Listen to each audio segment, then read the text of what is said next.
Hey, friends, and welcome to the podcast today, brought to you by the Michigan Retailers Association. On today's episode, we head to Midland to Little Forks Outfitters, and we're talking with Bo Brines.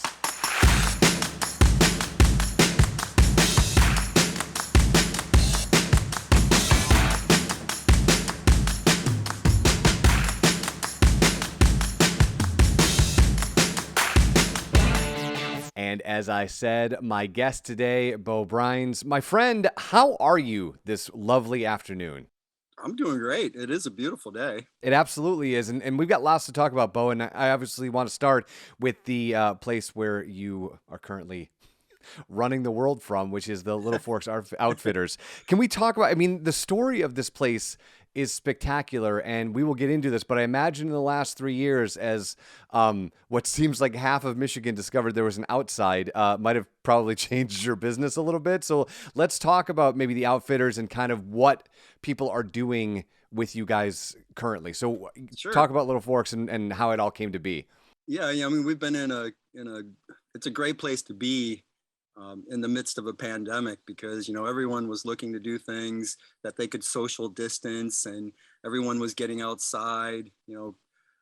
It's always good for your mental health to get out in nature, but the last couple of years, even more so. People had some time on their hands and a little bit of stimulus money in their pockets, and people were interested in trying some new experiences. And uh, that led a lot of people outdoors. My business is based on fly fishing, but we also serve as kind of a general outdoor shop in our area as well. I started out 27 years ago with the vision of being a pretty hardcore fly shop as a trout fisherman and kind of an adventure traveler. Um, I saw an opportunity to build a business that didn't really exist in mid Michigan, and I'm located in Midland. I'm right on Main Street in a beautiful downtown, and I'm a hometown boy. I was born here in Midland. My father was in business on Main Street when I was a young lad. So I kind of grew up downtown, and it feels really good to be back there. And it's kind of amazing to think that I've been there for 27 years now, because I'm still kind of just trying to figure it out. So Yeah, I mean, I think some days we kind of all feel like that. I'm wondering, Bo, can you maybe take me back a little bit before 27 years ago and maybe that moment when you went from someone who enjoyed fishing to somebody who, to use your words, was a hardcore trout fisherman? Like what was the nexus to go, yep, this is the thing that I am going to be obsessed with and get really awesome at? Like do you remember kind of when so either that moment or what happened? so to kind of set the stage, to get a feel for where I'm coming from. My first love was music. So when I was in school, that was my passion. I played in a lot of different bands. I played in symphonies and jazz bands and rock bands, and played a lot of blues clubs and did some touring. Um, so if you had told me when I was in my early 20s that I would be a small business person, I would have just like chuckled at that, because there's no way that I was going to end up doing what I'm doing.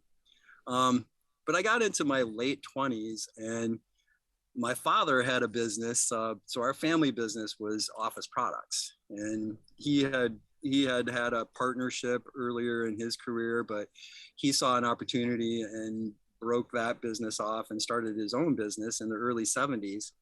And our family had that business for 30 years, and that was where I cut my teeth as a business person. And the revelation to me was when I had been playing in bands. My dad came to me and he was like, "I'm gonna probably sell the family business, unless you're interested in giving it a try." And I was kind of at a point in my musical career where I was like, being on the road gets old, and it's really a young man's game. I think some people figure out how to do it, but it just never really seemed to suit me all that well. So I told him I'd give it a try, and I went to work in the family business, and as it turned out, it was a great fit for all concerned. I discovered that in a business, you've got lots of opportunity to be creative and try new things, and I brought some things into the business that really turned, the business was successful, but, it wasn't growing in leaps and bounds. And we put some technology in place and started selling differently. And business really took off. So fast forward to 15 years later, I had developed a passion over the years for trout fishing, and I was always been a backpacker and outdoors person. And a group of friends we made a tradition of going out west and fishing Yellowstone and other areas in Montana. And I started hanging out in some of the fly shops out west and just really loved the vibe. And I realized that there was nothing like that going on back in Michigan. And this is like, 1993, 94. And if you recall, maybe you're not old enough, but the movie A River Runs Through It. So I appreciate that, but I'm old enough. I know I'm tracking with you. Well, Robert Redford took an awesome piece of fly fishing literature and really treated it with reverence and made it a really compelling movie. And oddly enough, some of the people that worked on the film technically are from my hometown of Midland, because Scientific Anglers is right here in Midland. And this is where the modern fly line was invented. So there were some local connections to that. But A River Runs Through It created this explosion of interest in fly fishing. And I just happened to know some of the people in the industry. And I knew, are you familiar with the company Orvis? Yeah. Oh, absolutely. Yes. Yep. So Orvis is some people know all about Orvis, and others, there's not much awareness, but Orvis is a fine old Vermont, New England based company, and their core is fly fishing, but they also sell a lot of outdoor lifestyle equipment, and very successful, and just a fine company to do business with. But I knew the regional business rep, and because of the popularity of A River Runs Through It, all these people were getting into fly fishing, and fly shops were just like starting to pop up all over the place. Right about the same time, there was an effort to start revitalizing our downtown, and they redid the streetscape. And one of the city fathers that was driving that whole effort to revitalize our downtown, after the streetscape was done, he said, now we need some quality specialty retailers like an Orvis shop. And he said it by name. And I just happened to, at the same time, be hanging out with the Orvis regional business rep. We were training dogs together, and I happened to overhear him talking to another gentleman who was expressing interest in opening an Orvis shop. And that just kind of put it in perspective that, hey, wait a minute, people are building their businesses around this whole concept. And on the office product side of things, that's where I was earning my living at the time, but that landscape was changing rapidly. Right. Right. We were growing like crazy, but there were a number of big players entering the market. We had an Office Max open up in town. We had a Staples open up in town, and everyone was concerned about our ability to thrive in that setting. We were more commercial based. So like we had like Midland County and Northwood University and the Midland Public Schools. So that was how we were really going to business. And we continued to grow even after the big boxes opened up, but everything changed, and it really became, it was a lot more focused on price, and it certainly wasn't as fun as it had been. Sure. Yeah. Yep. And I was just kind of looking down the road, and it seemed like things weren't going to get any easier. But at the same time, I had this vision of an outdoor business with fly tackle as its basis. And my thought there was that would be a business that was so much involved with customer service and in-depth knowledge of the sport, that it would never really attract the big players the way the office products industry was at that time. Yeah. Yep. So I did some research and I talked to the Orvis regional business manager, and he made me put together a business plan. And I just kind of realized that if I didn't do it, then someone else was going to, and it looked like a great idea, and I knew it would work. And I was in my mid 30s at the time, and I was feeling, a little bit cocky with the success we were having. It's like, oh, this is no big deal. I could just open another business, and with the intent that I'd keep running the office products business and then maybe retire to the fly shop, down the road. That was sense. My plan. Yep. Yeah. Well, I opened the fly shop, and then maybe 6 months later, we entered into the lease agreement, and my wife became pregnant with our first child, and then we quickly had another. So I ended up in this situation where, I had 2 businesses. We had 2 kids at home in diapers. Yep. My wife was working full time for the city. So those were pretty crazy times, but everything turned out very well. We were well received, and I think we chose our location wisely.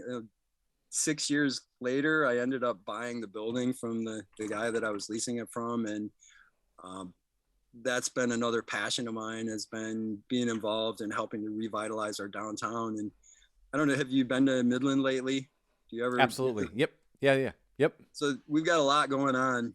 There's a lot of really cool things. We just redid the streetscape again a couple of years ago, and it's beautiful. We've got a real welcoming community gathering space, and we've got a lot of entertainment going on, and new restaurants and bars cropping up. We still need to work. The pandemic's been kind of hard on some of the spaces, as far as, some businesses had a hard time weathering this whole crisis. In my case, we've had our best 2 years. I'm sure you have. Yeah. The hard part has been getting the product to sell. Yep. Yeah. And I think that's universally everybody's issue, right? If you are in one of those sectors where it's been a good 24 months, the difficulty has been like the shelves are empty, right? People love coming in here, but I have nothing to sell you right now, Well, and a lot of people were looking to buy maybe a tier or 2 above what they would normally be inclined to buy. Like, someone might want, give me the best waders you have, which we carry some really nice waders, and the best wader that Sims Fishing makes is an $800 wader, so it's an investment, but they couldn't make them fast enough.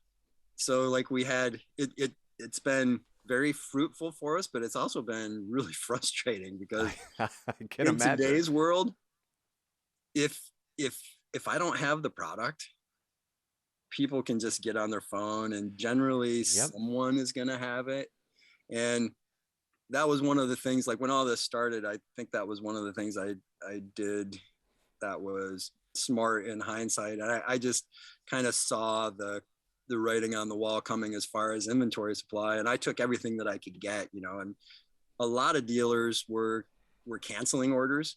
Yep. And a lot of manufacturers were my vendors, like Patagonia and Cool Clothing and Keen Footwear. A lot of them didn't really know how to play things, and they saw these orders being canceled from their dealers, and they started canceling some of their factory orders.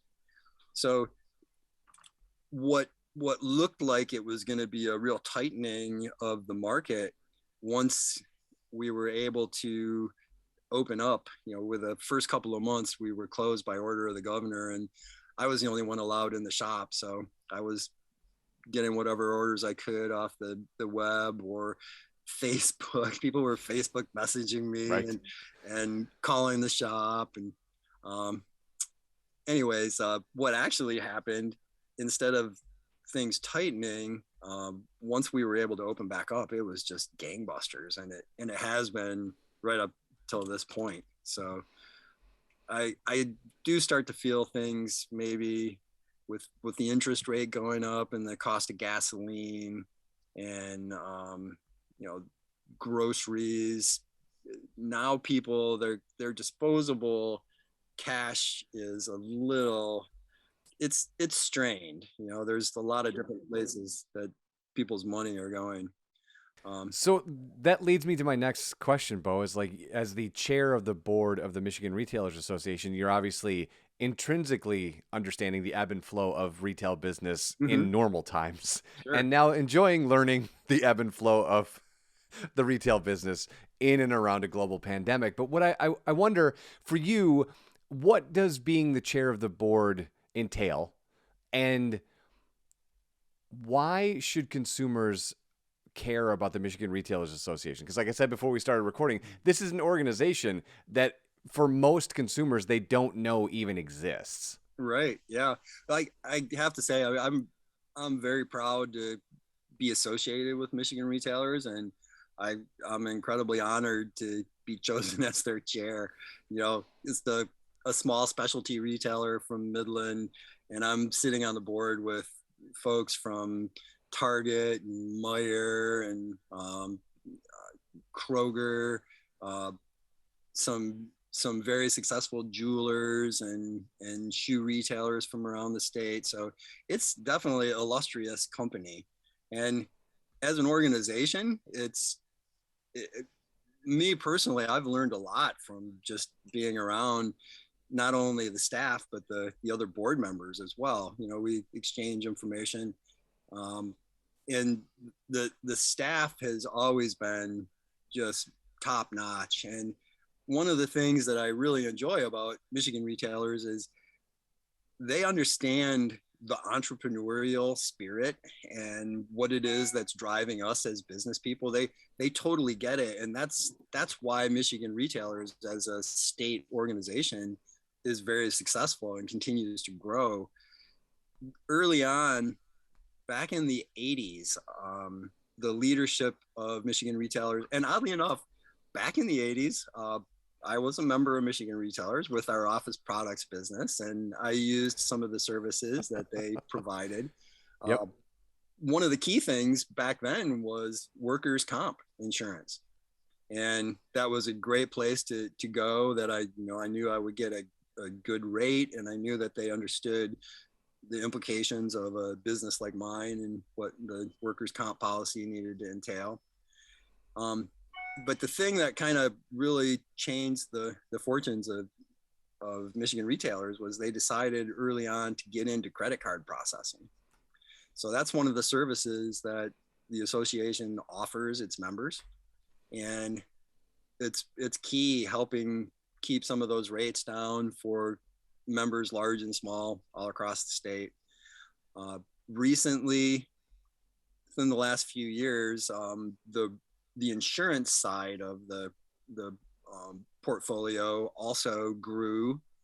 So there have been some intelligent moves made by management, and they're really good at finding the right people to make all these efforts happen. We keep an eye on all of the legislative issues. We've got an excellent VP of political affairs, Amy Drum. I don't know if you know Amy, but absolutely, yep. She's super capable and very personable, and knows pretty much all of our legislators on a first name basis, and they certainly know who she is. But she keeps her finger on the pulse of what's happening as far as what's moving through the legislature. And as a business owner, I'm wearing so many hats. You know, I'm on the floor selling. I'm teaching fly casting. I'm at a buying show trying to find product to bring in for next season. So I don't really have time to sit down and figure out the implications of House Bill 237 as it moves through the legislature. Right. Yeah. But Amy she'll take all that information and distill it and provide bullet points to the membership, which I think that's just an invaluable service. And because of the the solvency of the association. Some of the other state associations have not made some of those same moves, and like state retail associations across the country, if they just rely on membership fees, they can't fund really any efforts to really help their members a whole lot. So that's a difficult proposition.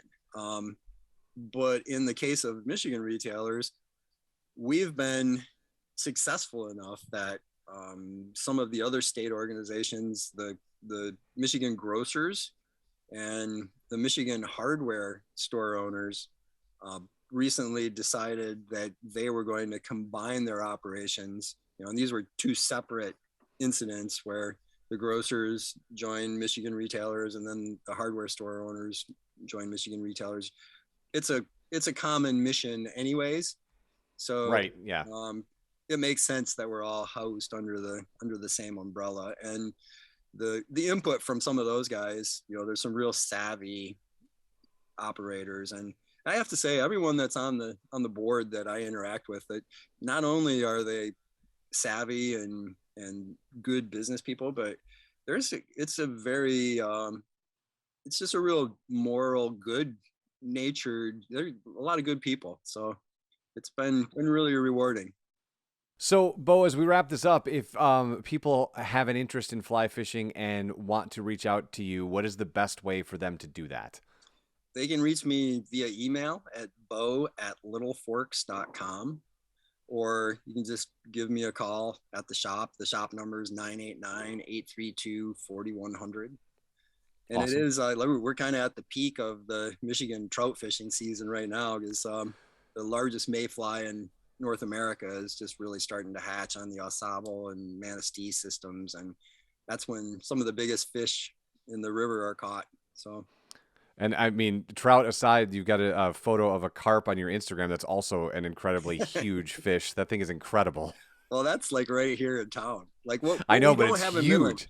So like when I decided I was opening a fly shop in downtown Midland, first of all of the anchors downtown, Sears and J.C. Penney, and in the late 80s, everybody fled for the mall.